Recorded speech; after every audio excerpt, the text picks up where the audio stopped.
Thank you.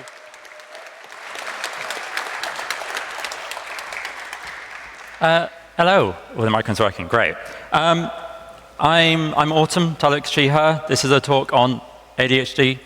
I have ADHD. It may become apparent at some point during the talk. We'll see.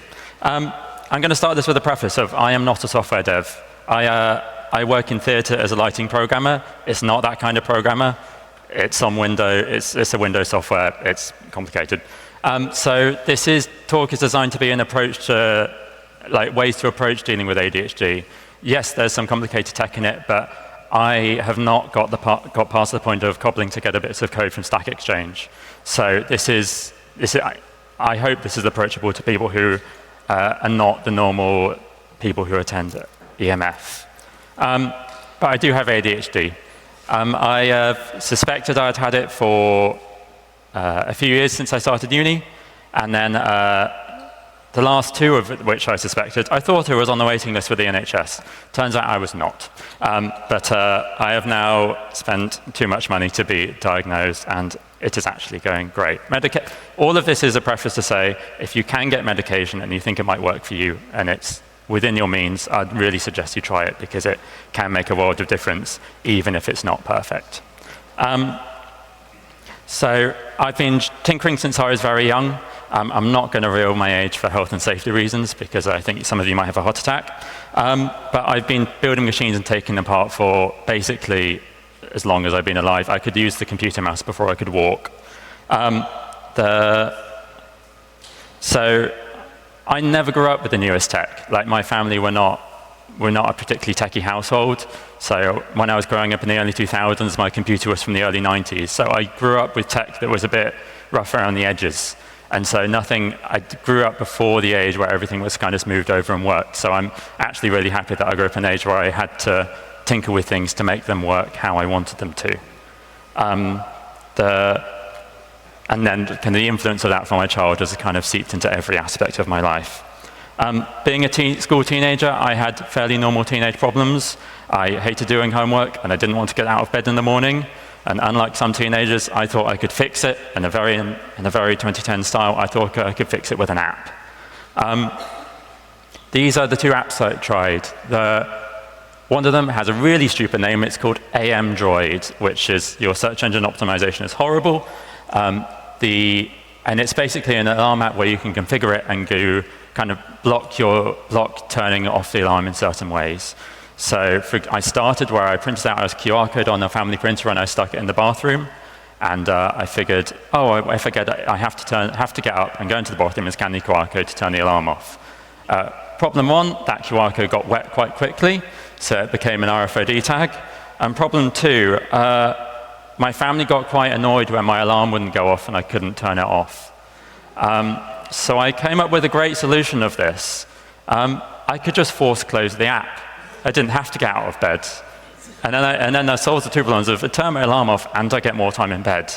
And then that started causing problems. The other app there, I used it for a bit. The most horrifying bit is that it has a feature that if you enable it, if you force close the app, it automatically deducts £5 from your bank account and sends it to charity. I was broke, and I figured I'd better not make myself bankrupt. So I thought I'd better come up with some better solutions. I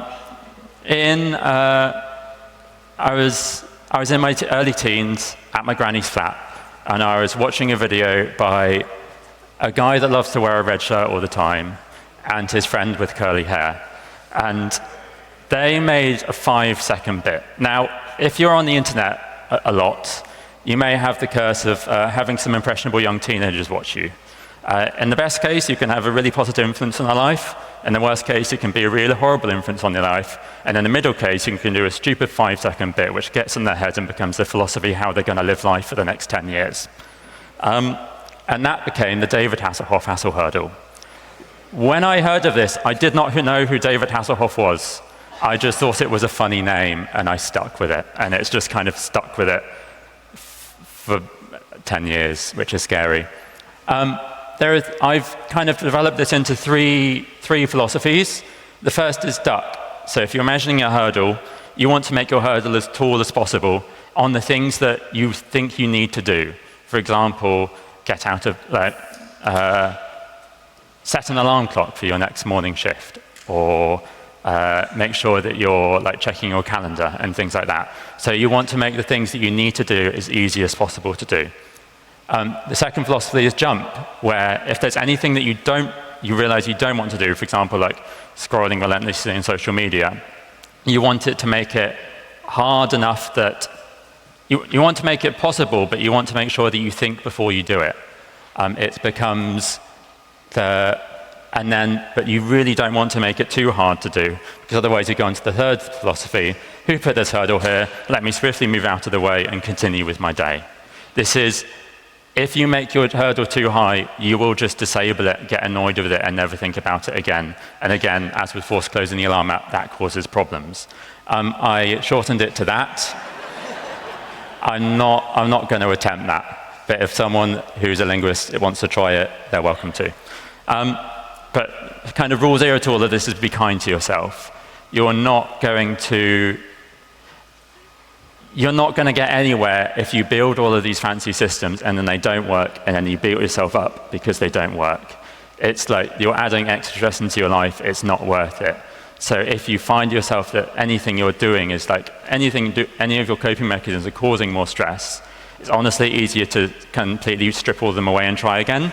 There's no, we already have, if people with ADHD in their lives already have enough stress, you don't need to add more on your account. So part one, duck. I'm going to bring my notes up because so again, it's to make the things you want to do as easy as possible to do. So I'm a big believer in cognitive load. Cognitive load is just, if you have ADHD, you have so many things you're worrying about, and if there's anything you can do to reduce the things you need to worry about, that becomes a massive benefit to you. As I said, my main job is in theatre lighting programming. There are so many processes that we have to follow in every day at work. And I'm not going to cover anything I do at work here, but I do a lot of things to help ADHD at work. And those can be rolled out to help your co-workers. If you forget something frequently, it's almost guaranteed that one of your co-workers is going to forget to do something infrequently, and things you build for you might be helpful for the rest of your team.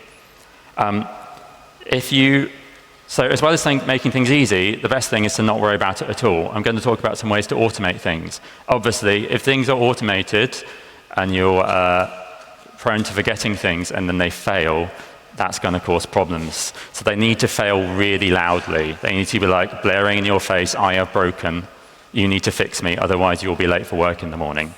Or obviously come up with a simpler solution, which is almost always preferable.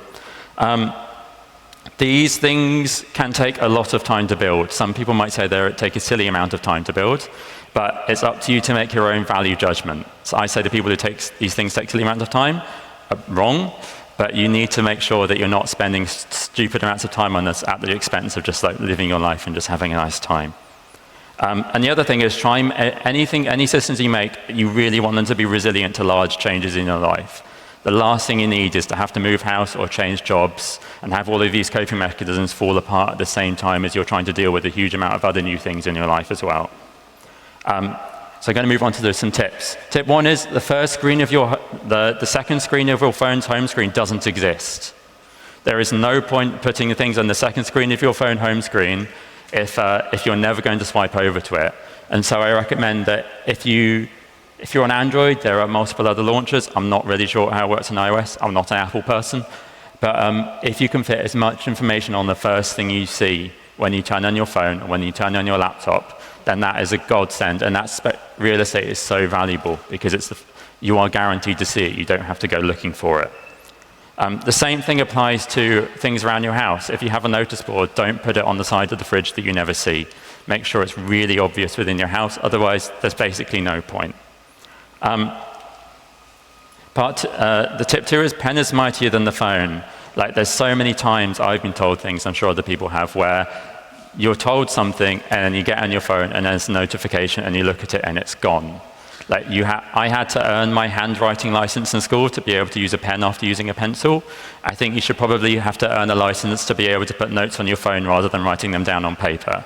There has to be, so It took me years to realize this, and I lost so much important information. But I figured out that there's one, and I also repeatedly kept losing really nice notebooks. I thought, if I buy a nice notebook, I'll write things down and I'll remember it, and obviously that doesn't happen.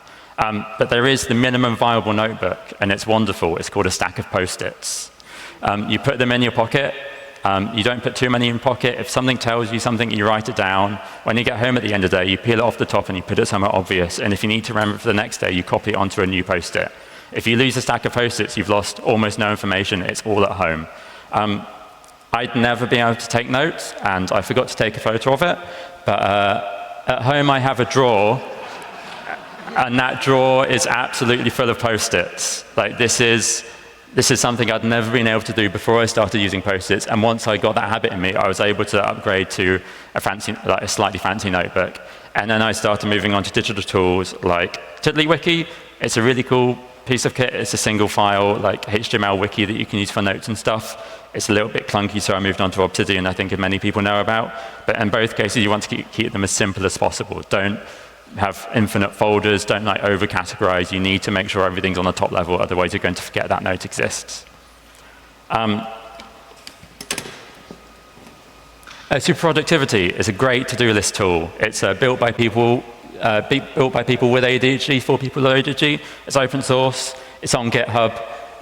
You run the syncing yourself on like a web dev server or on a few other things. It's still, I'd say, in a growing phase and a learning phase with like all the extra add-ons and tools. But it could theoretically hook into Home Assistant. It's a bit clunky, but it's really good for the basics, and it's yours, and it's not going to go running off and be bought out by a company that will shut it down. And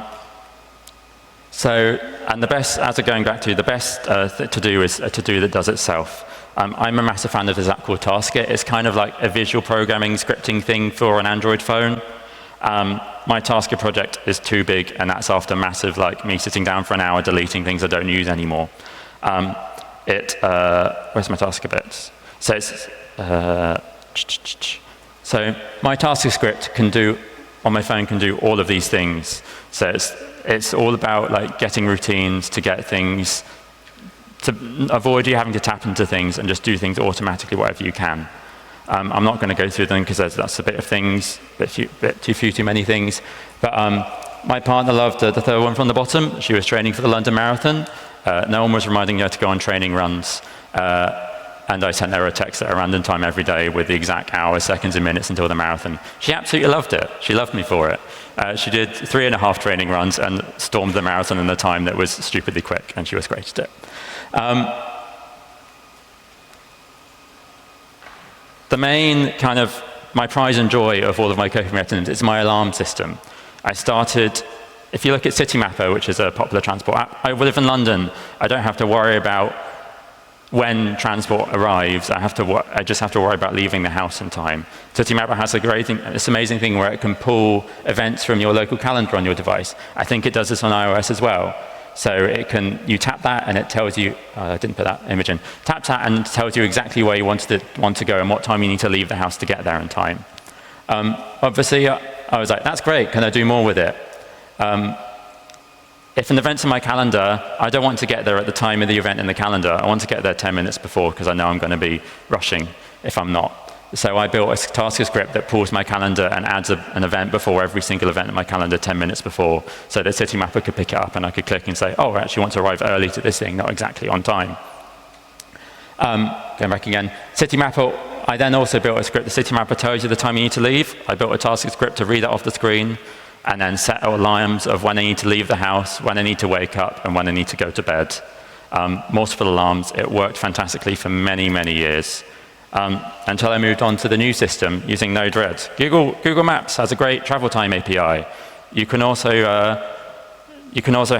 import your calendar into Home Assistant and Node-RED, which is like a visual programming language. It's like Scratch for adults. It's amazing. You should try it if you hate programming. So at the moment, this looks at my calendar for any events that have a location in them. It looks at how long I need to get there from my home to 10 minutes before the event, sets my leaving the house alarm, sets my waking up alarm sets my going to bed alarm completely automatically and don't even have to think about it. So when I work, I can work 15-hour days, and the last thing I want to do when I'm on the bus home is to remember what time I'm in the next morning. So this sets my alarms automatically for me. And on the left is a jailbroken Amazon Echo. That is my alarm clock. It's also running Tasker, so the alarms are running entirely locally on the device. So if my Home Assistant server dies, it's resilient. All the internet could die, my alarms will still go off. But this means my phone doesn't have to be in my room at night.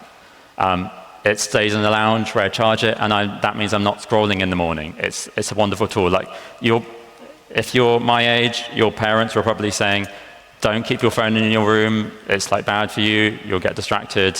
And I thought they were wrong, and I've turned into an adult, and they were absolutely right. But I get to deal with technology now, and I get exactly what I want. It can play my music, it's great. This also sets multiple alarms, and so if I dismiss the first one and it hasn't detected that I've walked through the hallway outside the bedroom, it will keep setting alarms until I get up. It's really useful so that when you set 1 million alarms and you actually get out of bed in your time, your partner who's still asleep doesn't have to deal with the 6 more alarms going off still.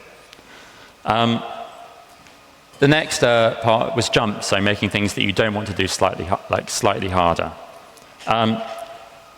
Body doubling is great.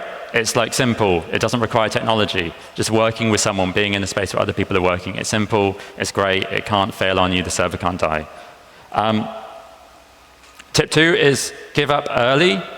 If you're doing something and you're getting distracted and you just realize you're not going to do it, it's taken me so long to realize it. It's much better to give up, go for a walk, rather than trying to slog at it when something's not working. And now I'm going to move on to the imperfect technologies. I'm going to rattle through them because I'm not sure how much time I've got left. Leech block, grey distraction blocking browser extension. Only problem is you can really easily disable the browser extension. Advanced, it can hack apps. So you can remove Reels from Instagram. uBlock Origin, it can disable all of the recommendation from YouTube. It's great. And Skywalker, it's a shit Blue Sky client. I'm sorry if you built it.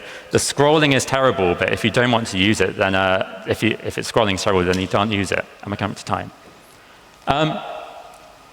The next step, Home Assistant and Pi-hole. Pi-hole is an ad-blocking DNS server. If you don't know what DNS is, it's basically the address book for the internet. You can run your own, and it can block any domain you want.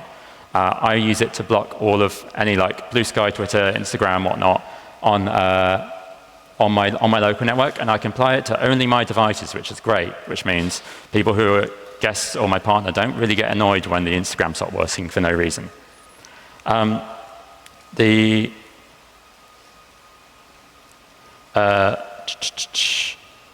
And Home Assistant can automate Pi-hole and enable and disable those blocks at any time you want. I have a physical internet switch in my bathroom above the mirror that's hooked into Home Assistant. So if I need to go on Blue Sky or want to go on the internet, I have to get up, walk to the bathroom, hit the switch, and I get 15 minutes of internet. It's great. Walking is the best hurdle to doing anything on technology. Having to move reminds you that you might need to drink or go to the toilet when you haven't been in too many hours. The caveats for all of this are, these aren't perfect. Like, you actually do have to have some philosophy. All this is trying to do is remind you that you shouldn't be doing these things. If you're capable enough with technology, you can disable these because you set them up. Like, that's always going to be possible. But the point is just to give yourself a reminder. And that's when we get to there of, this bit took me the longest to learn, is that if, you've got to make sure it stays in place when you get annoyed with it. If you're like, I really want to go on the internet now, and you say, okay, fuck it, I'm going to disable everything. You want it to come back on automatically in a bit, because otherwise you're just going to be left with all of your blocks off, and then you can spend all day scrolling Instagram Reels, and that stuff is crack, and it should be banned. YouTube rabbit holes are good. I genuinely don't think I would have ended up in the career where I am if I had not gone on too many YouTube rabbit holes late at night. These things are like ADHD has its benefits as well as its drawbacks. I learned so many things. I came to EMF because of a late night internet rabbit hole. You shouldn't beat yourself up too much for them, but all you're trying to do is manage them. And There's no use building 10-foot walls if you're just going to strip them back down again. It's 10-foot walls to stop you doing things you don't want to do.